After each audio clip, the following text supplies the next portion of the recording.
Hey, good morning. We've got Bill Mallers on our Zoom call here.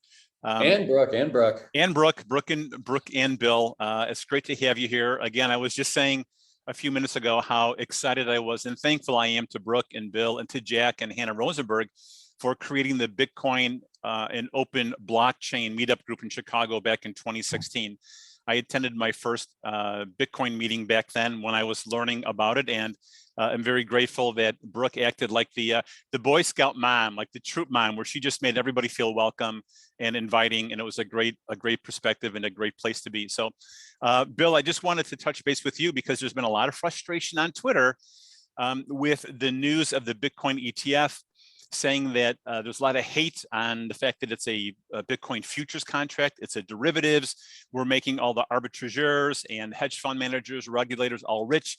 The ETF should be a cash settlement, a spot product.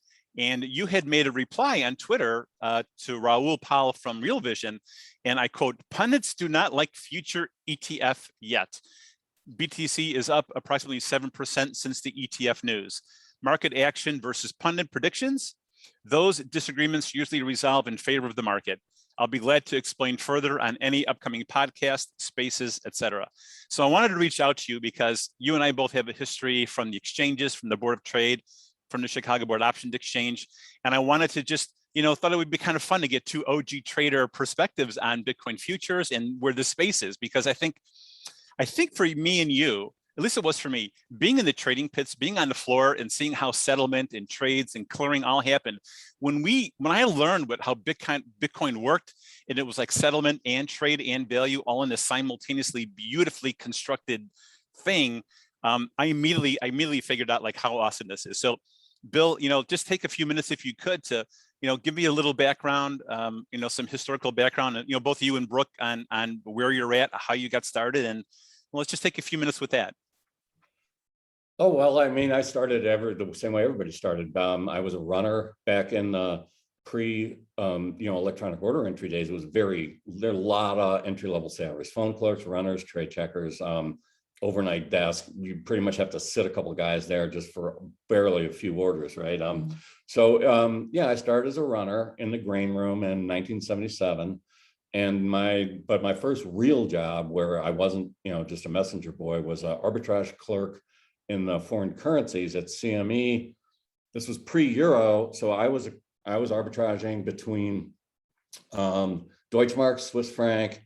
My boss was in the D-Mark Swiss pit in front of me, and I was on the phones with the Chase, and on New York and Chicago with the cash on the and as soon as spot and futures diverged by 3 ticks. I'm not kidding. When people want to talk about how we all get rich on arbitrage, right. That market, a minimum tick was $12.50, right? So 3 ticks wide was, call it $40. That was enough for us to lock that spread in, and and carry it. And so that's how I got started. And it really is. And that's why I ended up, as a math major. There was no such thing as a futures industry major. It probably is now, but my boss he goes, just keep your mind sharp. He was a math major from Columbia. He goes, just go study math, because this is what this entails. Juggling numbers around, things like calendar spreads. Yeah, I know yeah. are tricky, but no, I just kind of grew up with it. Yeah, I remember I started as a runner for Shearson in the soybean pit, and I was walking past the corn pit with an order, and I got hit in the head by a cigar because smoking was still permitted on the trading floor back then. And it was Stu, I can't remember his name, Stu something. He was a broker in the corn pit, just flicked his cigar out, and it hit me in the head back in those days. So that was really everybody smoked. You couldn't see the boards by the end of the day, but my dad said it was a really tough call. But he goes, people would go like this, and you burn the guy next to you. You get a cigarette butt. Right. But It was a magnificent trading pit, though, and the trading floor, looking back on it, was down LaSalle Street, was just amazing. So why don't you tell me how you guys got introduced to Bitcoin? I mean, how did you first hear about it? That's I was reading. I was retired. Out of the markets, but it's still always been a hobby and a curiosity. So I try to keep in touch. And one of the financial blogs I read was Mike Krieger's, was Liberty Blitz. He is a lot of his writing is politics, which doesn't concern me that much, but he does have a trading desk background. So when he writes on financial matters, I always respected that. And he wrote a series of articles with the slant was like, I know what you're thinking, Bitcoin, right? Silk Road, something dodgy. Is it going to get hacked or what? No, that's Mt. Gox that got hacked. And Krieger did a really good job of breaking it down and explaining it to a non-coder, Right. a non-coder like me. And yeah, I give him a lot of credit. And that was back in 2013. If you recall, it was April 2013 when the Cyprus financial crisis occurred. Right. And Mike and a lot of people were realizing that this Bitcoin could be a flight from capital controls and oppressive, that can't be overstated. I know if you look at the history, people say, the problems of the monetary union and bank solvency or whatever. No, they just took 30% of their deposits overnight. Where we're like, you can do that? I didn't know that with no recourse, they just haircutted it. And yeah, well, then I needed an escape hatch, and it was really in real time watching Bitcoin evolve a use case, right? That wasn't Silk Road, right? That was pretty much the only use case, or the first one. Was evading capital controls. Was evading the cap, right? Mm-hmm. Evading restrictions. Mm-hmm. Yeah, I remember the Cyprus event. My closest friend, former, he's now retired corn futures trader. He was Greek, and he had family left in Greece and in that the Cyprus area, and it was devastating to lose that kind of money.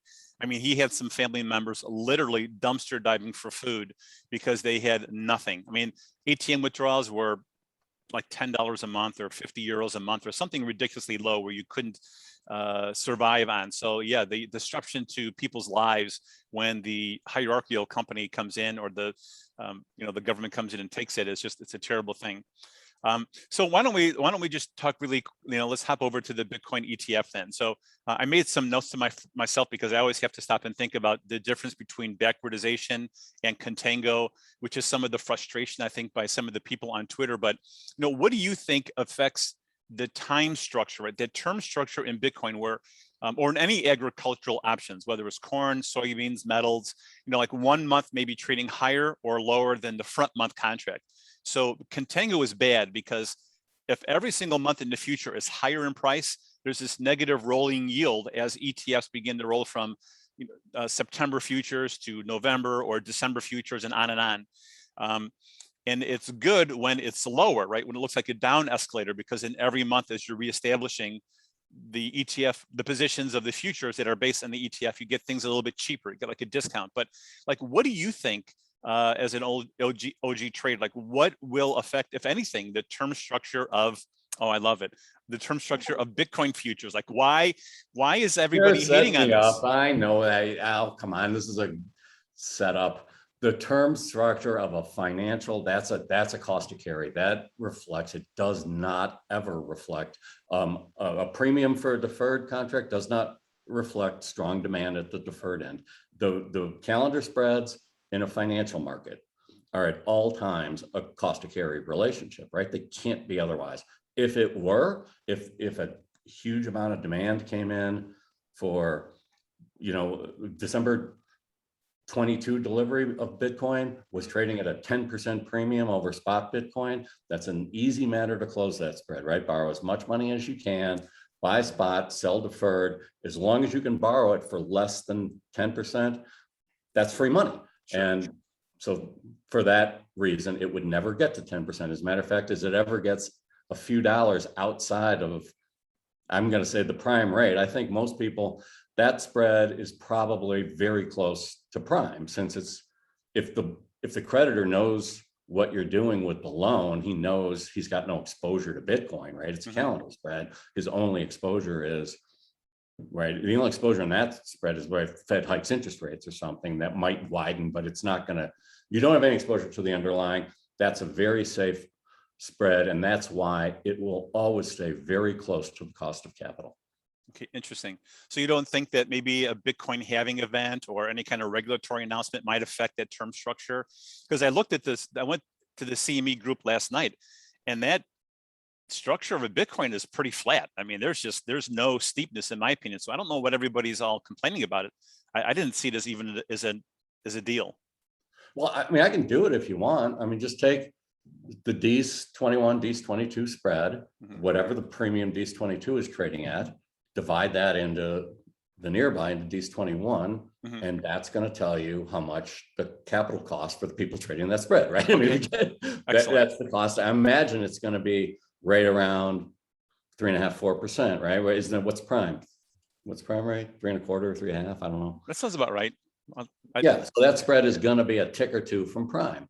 Okay. Because I mean, like I said, there is no exposure to the underlying. That's a delta neutral spread. So the only thing that spread is that you're trading in that spread is the cost of capital. You're not trading Bitcoin, right? You're trading the cost of carry. Sure. It's a carry market. And the good news is, you're like, oh, now what's carry trade? Oh, that's insurance. That's storage. All right. You don't have to store Bitcoins and you really don't have to insure them. So that really will reflect the cost of money for cost of money. That's right. Excellent. Great insight. So you had mentioned in your reply to Raul that the futures-based products are really good for proving price discovery.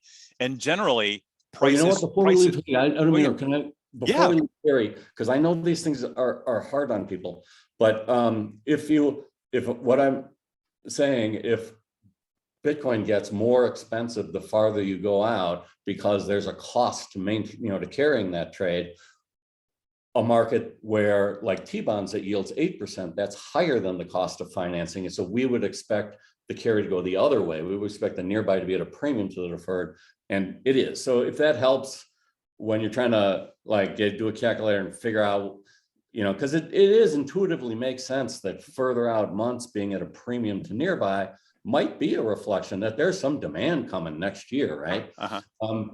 But then if you look at T-bonds, what market is that? There's nothing directional that structure is telling you either. There's really nothing directional in calendar spreads. They are strictly carrying charge markets. Okay. Yeah, I do remember when the 30-year was trading at 8%, and it was a long time ago. I had dark hair back then. You probably had some hair. So that's great. So do you feel that? All right, so I know where you're coming from. It's just, people are just complaining, I think, just for no reason, and they're very suspicious. And I'm not saying they don't have a right to be suspicious of some of the bigger institutions, but you and I think, feel more comfortable with how the exchanges and the floors work and how futures markets work. And like, I'm kind of okay with this. Like, don't get me wrong, but do you agree with Michael Saylor then from MicroStrategies that there's really nothing bad for Bitcoin? He did a great interview, and I don't remember who it was with, but good news, bad news, regulation, no regulation, haters, lovers, it doesn't matter. Everything is good for Bitcoin. Everything is good for Bitcoin. Everything is good for Bitcoin. And if it isn't, and if I can't prevail on points A, B, and C, my takeaway, my TLDR always on this issue is, and it has been since we started clearing, Bitcoin futures, whatever, 3-4 years ago, it's going to happen anyways. Yeah. You're not going to bluff a $1 trillion asset that's on its way to a $10 trillion asset past the financial powers that be. They're going to notice. And as long as they're going to involve themselves and create products like, hedging products like futures and risk management products and investment products like ETF, as long as it's going to happen anyways, you really do want to root for Chicago. Because Chicago, there is a lot of overlap in the Bitcoin ethos. Like, we're going to grassroots this project. We don't need Goldman Sachs involved. Right. And that is a lot of that same attitude is shared by Chicago futures industry. Yeah, I agree. Go ahead.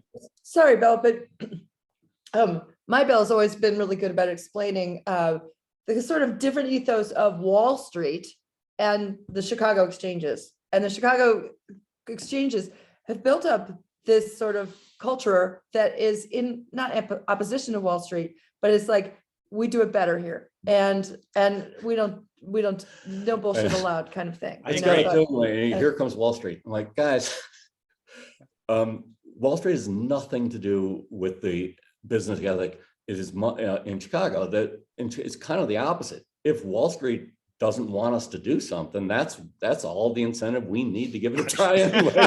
Right, right. Yeah, exactly. Um, It's a contrarian. No, LaSalle Street is now Wall Street, and number one and number two, as long as this project is gonna merge with the existing financial, it may as well happen in Chicago. That's our best bet for protecting. Honestly, what we all love deserve about it. We deserve it. I mean, we've got a great community here, the traders, risk managers, everything. Like, you know, you can arbitrage S&P 500 with soybeans or orange juice with sugar. I mean, there was just nothing that we couldn't figure out of putting together. And this But is also, like you this. tell me. I mean, I'm not in the industry anymore, but you tell me. From what I see, I think Sammy has done their homework on this. Isn't a flavor of the month. No. Let's just throw it against the wall, see if anybody trades it. I think they've really done their homework on this asset. Oh, I'm very impressed with the innovation the Mercantile, has done. I mean, they first came out with the Bitcoin reference rate in 2016, right about the time I met Bitcoin. They rolled out the 5 Bitcoin per contract futures, then the 1/10 micro. No, I'm very impressed, and I know that again. I'm more of a CBOE guy, the options exchange, next door, and so I was thrilled to hear that the Chicago Stock Exchange / futures exchange came out with a Bitcoin product, but I think they kind of mothballed that temporarily. So we'll see how that goes. And I mean, been an options trader. I can't wait for a Bitcoin ETF where I can trade, calls, puts. I mean, that's going to be really, really exciting. It always surprised me why that hasn't happened yet, because it's a perfect, I mean, Hail Mary call options, you're talking about something, right, that really can go 10x. And there's going to be interesting pricing on, out of the money call options. Absolutely. I'm for surprised sure. that, I mean, that's going to be a great market. It's going to be huge, right? I totally agree with you. So I'm there. So let me ask you this. What do you think is going to happen then if Bitcoin should go through another hard fork? How do you think the Mercantile is going to respond to that with their futures contracts? Or it just depends on, like, the investors will probably never get the extra token, right? I mean, they'll just roll it somehow. I'm guessing, like, how do you think they'll deal with that? No, I saw that on your notes. Thanks for preparing me, because my answer is I have no idea. No idea how that's going to happen. Yeah. When the underlying forks, how forward pricing or options pricing is going to work, I have no idea how. I'm trusting that the exchanges are on top of this, because Right. I do not know. Right. Usually what we did when we run the trading floors, we had these Black-Scholes models, and someone knew and we didn't, and you could see it reflected on our screen. So we would just tilt our, bring the call down a little bit, raise the put a little bit to make it fit, because option modeling and Black-Scholes, Whaley quad, all that kind of stuff, really interesting. But like you said, price is truth. Price is what matters.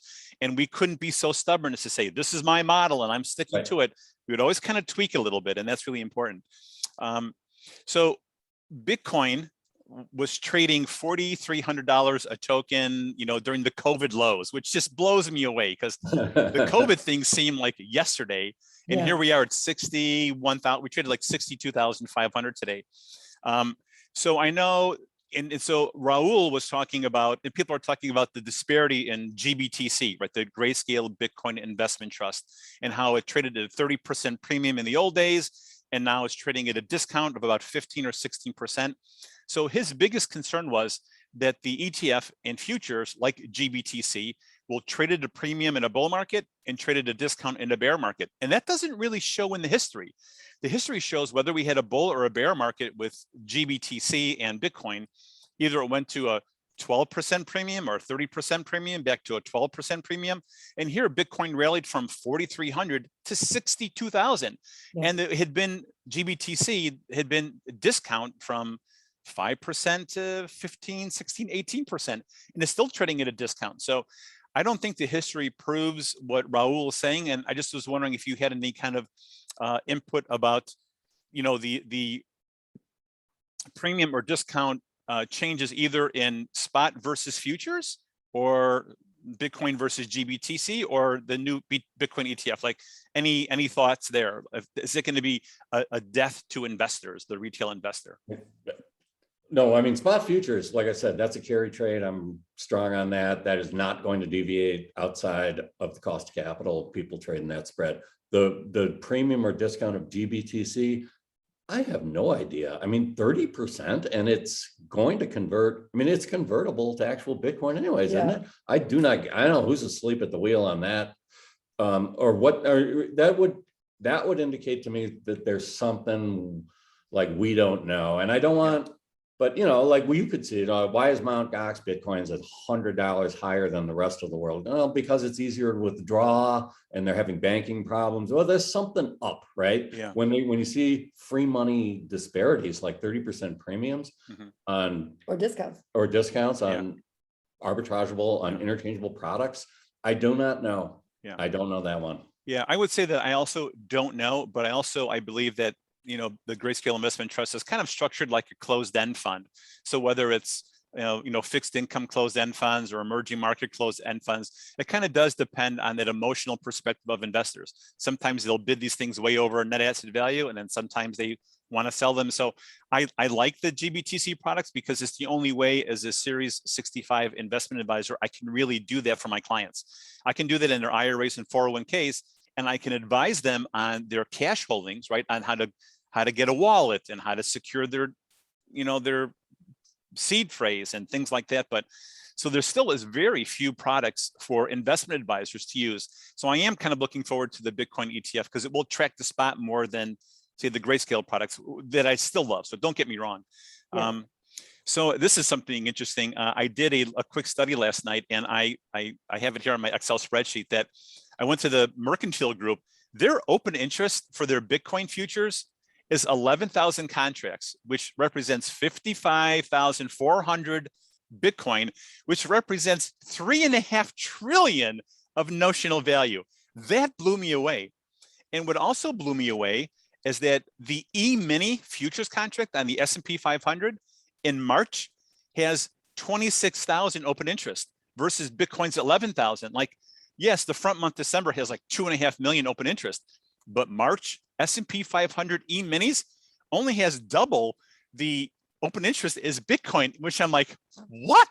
How is this possible? I mean, and like I said, I've been retired for a while, but I think E-mini stock indexes might be one of the largest, most liquid contracts in the world, right? And the fact that we got half that open interest already is, I mean, it's a good product. Way to go! Super exciting. Super exciting. Oh yeah. I'm really excited to be a part of this. I like the conversation going back. So is there anything else that you want to talk about? Any kind of innovation that you see coming down, and kudos to Jack. I mean, everybody's talking about him as the favorite child. I mean, everybody wants to be Jack. And again, kudos and mad props to you guys for coding an awesome guy, because he's just amazing. I love watching him in some condo with like no shoes in the background or whatever it was, this vacant, almost like Fight Club style. It's not vacant. It's like he can't possibly fill that room. It's a lot. Someday the story of where he lives will come out. Okay. But right now, the mystique of him being in an empty women's closet is just so great, because he and his company are kind of memeing their way into changing the world, right? I love it. So the empty women's closet is definitely part of his memetics. No, I think it's great. And so is there anything else? So if there's nothing else you want to bring up, I mean, I just wanted to, you know me, you ask me again, I'll say the same thing over and over again. Just please keep an open mind. I know there's the tendency to, here come some big financial institutions to muck it up. But CME's done their homework on this, and I really do think they share a lot of the same mindset for this product. And the other thing, it's going to happen anyways, guys. No institutions is going to approach this asset without decent risk management tools or decent forward pricing tools, right? Or exactly. Decent and so as long as it's going to happen anyways, just be grateful you ain't trading of the Mt. Gox ETF, right? You're trading a CME, an ETF based on a CME product I think should be welcomed by Bitcoiners. Yeah, I did again last night. I did a quick search, and there's 2,436 exchange traded funds listed, and 70 of them are ETN, which is an exchange traded note. And I posted this morning on Twitter that, like, thank God it's not an ETN, which is more like it's based on the credit worthiness of like Barclays or Invesco or Goldman Sachs or BlackRock, right? So the exchange traded note is a little bit different and that it seeks to modify, it seeks to follow a particular index. So it could have been worse. The Bitcoin ETF could actually be an ETN, which has counterparty risk, which is why we don't want that. We don't want it, right. And at least the mercantile product, the futures, has the clearing corp behind it. And I'm not going to say it's too big to fail, but it's kind of too big to fail once it gets inside the mercantile system, right? The CME group. So we used to get that question all the time: is there SIPC? Are my funds insured? And eventually, I just threw in the towel, and my reps would start going, "Yeah, it's insured. It's insured by the clearing mechanism." Right. If we all go under, then I guess your funds aren't secure. Right. It is. It's a wonderful method of really kind of self-insurance. Yeah. To just ensures everybody's solvency. No, this is good. Nothing's bad for Bitcoin. Brooke, how are you? I'm good. I had a couple thoughts. One is that I saw something on Twitter, and I'm not going to pull out the exact figure, but it was something like there's $30 trillion worth of investment money in people's normie accounts, okay, that has never been able to have exposure to Bitcoin. So the thought that my mom can open up her Ameritrade account or E-Trade or Fidelity or whatever now and get exposure to Bitcoin, whether it's through a Bitcoin futures-based cash settled contract or a spot contract, she doesn't care. I don't care. But you're suddenly allowing anybody to get exposure to Bitcoin. How could this be a bad thing? Another thing, everything's good for Bitcoin. And that's one of Bill's been saying this forever. It's like all these investment managers who can't get exposure for their clients, and now they can. Now there's a tool. And so all of this FUD from the Bitcoin side that, here comes Wall Street, futures, what futures are, that's HUD, it's all going to go into the hands of hedge funds. I just don't think that's correct. Yeah. And I'm well, here, I put it this way, like I have I'm not bullish on gold, but I just as a part of, a non-correlation portfolio, I put a small amount of my retirement funds into a gold ETF. If I had to get my exposure to gold the way we used to get our exposure to Bitcoin, buy it, write down 20 words, secure it, keep it safe, don't let it get hacked. I would not be long gold. I'm not that bullish, but because there's an ETF, there's an easy way I can access some exposure to gold just through my E-Trade account. Exactly. And I think there's a big market for people the same way. I don't want to monkey around with securing my Bitcoin or having it hacked off. Treasurers, ledgers, safe deposit boxes. Same thing. You're burying steel backups in your backyard. No, my mom's not going to do that. Toe in the water. Yeah, just click on here. And then once you buy a little of it, even if it's through your an ETF in your E-Trade account, you'll be a Bitcoiner pretty soon, right? Because you buy that ETF, someone's going to have to buy the Bitcoin future, and someone's then in exchange going to buy Bitcoin Cash, right? There's going to be this huge arbitrage between Bitcoin futures, Bitcoin ETF, Bitcoin Cash, and that's what makes the world go around, and that's a lot of fun.